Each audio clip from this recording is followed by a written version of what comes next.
शुक्रिया देता नहीं कैसे हो। बड़ी गर्मी बा। कैसे देताड़ू? दे दा। मुहे से दिया नहीं मुँह से दा।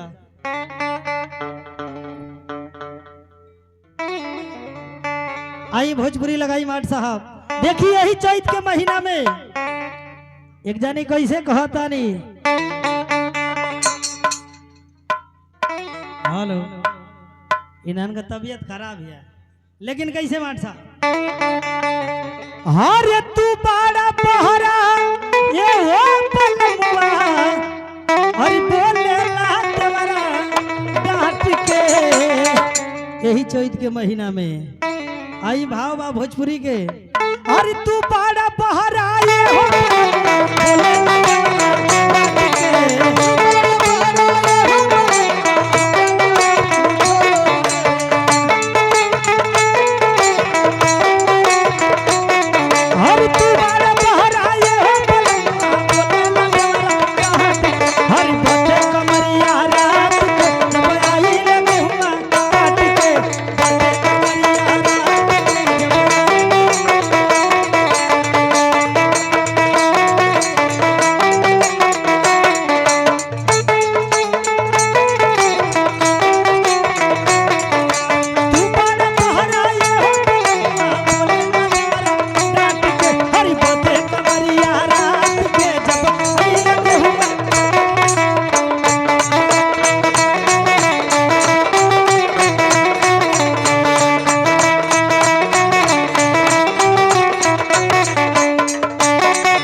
बड़का भैया गरीब यादव रसूलपुर बहादुर के आइए 50 रुपए का पुरस्कार आयल बा।